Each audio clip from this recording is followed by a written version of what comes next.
చివరికి మన మ్యాటర్ ఎలా అయిందో చూడు. అన్యాయం చేయడానికి కూడా మనం పనికిరాం. అది పెద్ద పెద్దోళ్ళకే చెల్లింది, మన వల్ల కాదు. బాబాయ్, నా చెల్లెల్ని బతికించుకోవాలనే ఆదుర్తాలో తప్పు చేశామేమో అనిపిస్తోంది. ఆ అమ్మాయిని కిడ్నాప్ చేసి 4 గోడల మధ్య పెట్టాం. ఈ విషయం రేపు బయట తెలిస్తే ఆ అమ్మాయి నలుగురిలో నవ్వుల పాలైపోదు. ఈ సమాజం అంతా ఇష్టం వచ్చినట్టు మాట్లాడితే ఆ అమ్మాయి జీవితం ఏమైపోతుంది? ఆ అమ్మాయికి పెళ్ళవుతుందా? అంత బాధ్యతలు మర్చిపోయే వ్యక్తి కాదు ఈ విష్ణుమూర్తి. నిస్సహాయ స్థితిలో తప్పు చేశాం. ఎందుకని? అతి తొందరలో ఆపరేషన్ చేయించకపోతే నీ చెల్లెలు చచ్చిపోతుంది. నా కుటుంబ కష్టాలు తీరకపోతే నా భార్య భార్యలాగా, తల్లి తల్లిలాగా చూడడం లేదు.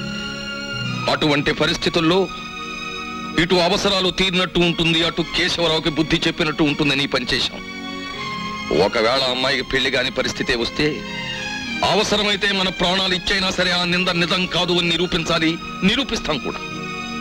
సీత నీకు చెల్లెలైతే అలక నా కూతురు లాంటిది.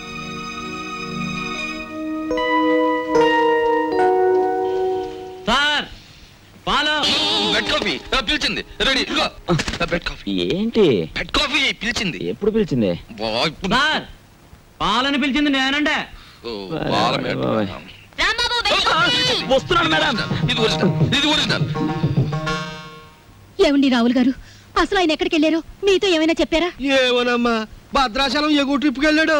లాంచి తిరిగి వచ్చేసింది కానీ ఆయన మాత్రం తిరిగి రాలేదు. రేవులో గిలగచ్చకాయలాగా ఉండేవాడు. రేవు చూడమ్మా, ఆయన లేక ఎలా బోసిపోయిందో. రేవేంటండి, ఇల్లే బోసిపోయినట్టుగా ఉంది. ఆయన మా ఎదురుగా ఉంటే అప్పు సప్పు చేసి ఉప్పు పప్పు తెచ్చుకునేవాళ్ళం. ఏమండి, ఆయన ఎక్కడైనా కనిపిస్తే ఆయన చెప్పినట్టే వింటామని చెప్పండి. ఆయన మా ఎదురుగా ఉంటే చాలు. మనిషి దూరం అయితేనే మనుషులు విలువ తెలిసేది మనుషులకి. ఊరుకోండి మీ సొకండాలంటే. మరి చెప్పే ఒరే, దరికేనా దరికే.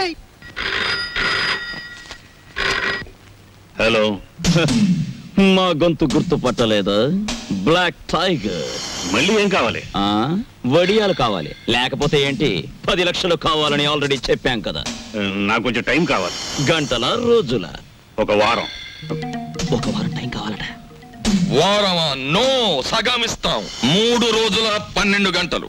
బ్లాక్ టైగర్స్ టైం అంటే టైమే, బ్లాక్ టైగర్స్ టైం. ఏమండి, మీ మొండితనం మానేసి తొందరగా ఒక నిర్ణయం తీసుకోండి. మన అమ్మాయి అక్కడుంది. ఏ నిర్ణయం తీసుకోవాలో నాకు బాగా తెలుసు. ఈ నాటకంలో ఉన్న అంతర్నాటకం ఏమిటో తేలుస్తాను చూడు. చెప్పండి, ఈ కిడ్నాపింగ్ అనేది మీరు అలకా కలిసి ఆడుతున్న నాటకం కదా? చెప్పండి, లేకపోతే మీ పెద్దవాడితో చెప్తాను. అంకుల్, ఏదో నోట్ చేసుకొస్తానని సెంట్రల్ బ్రిడ్జ్ దగ్గరికి వెళ్ళింది. ఎవరో 2 మగాళ్ళు వచ్చి తీసుకెళ్లారు. చొరవగా ఉండేటప్పటికి మీ వాళ్ళే అనుకున్నాం. అంతకంటే మాకేం తెలియదు అంకుల్. చూసారా చూసారా, ఇదంతా పిల్లాడి నాటకం అన్నారు. ఇప్పుడైనా తెలిసిందిగా. వెంటనే వెళ్ళండి. వెళ్ళి వాళ్ళ పిల్లని చంపేయక ముందే వాళ్ళు అడిగిందేదో వాళ్ళ మొహాన పడేయండి. ఎవరికి చెప్పాలో ఏం చెయ్యాలో నాకు బాగా తెలుసు.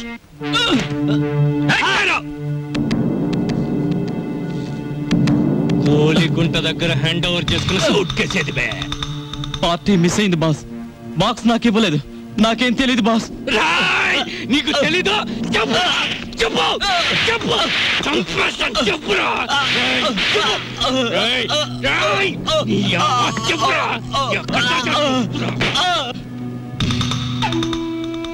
బయటోళ్ళని మడ్డ చేయటం నాకు లెక్క లేకపోయినా తమ్ముళ్ళంటే నిన్ను మడ్డ చేసే పరిస్థితి తీసుకురాకు బే. చెప్పు బే. ఎందుకు చెప్తారా? చెప్పేస్తాను బాస్. నేను చేయదు బాస్.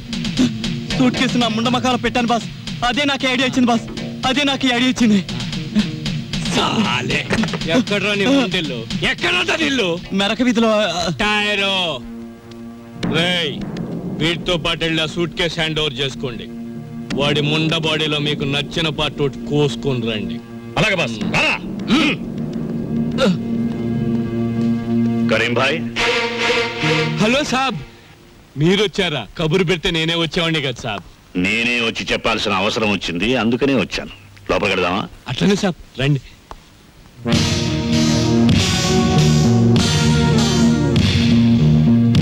బ్లాక్ టైగర్ సాబ్. మనకి తెలియని టైగర్స్, లయన్స్ వీళ్ళెవరు సాబ్? ఈ విషయం పోలీసులకు రిపోర్ట్ చేశారా? లేదు. పోలీసులకు రిపోర్ట్ చేయకుండా నీ దగ్గరికి వచ్చానంటే నీ మీద ఎంత నమ్మకం ఆలోచించు. అరే కొత్తగా చెప్తారేంటి సాబ్, మీలాంటోళ్ళు లేకపోతే మా గూండాలు ఎలా బతుకుతారు సాబ్? మీరేం కంగారు పడకండి, మీ అమ్మాయిని మీకు జాగ్రత్తగా అప్పగిస్తాం. వాళ్ళు ఫోన్ చేసి డబ్బు అడిగినప్పుడల్లా ఇస్తాము అని చెప్పండి. బ్యాక్గ్రౌండ్ నేను చూసుకుంటాను.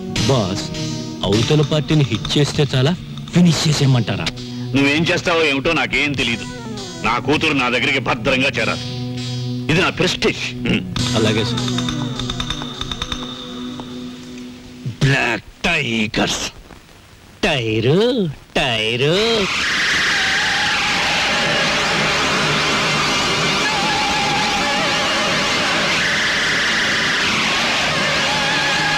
ఓ ప్లేట్ పకోడీ నాయుడు గారికి రండి మేస్టార్ రండి.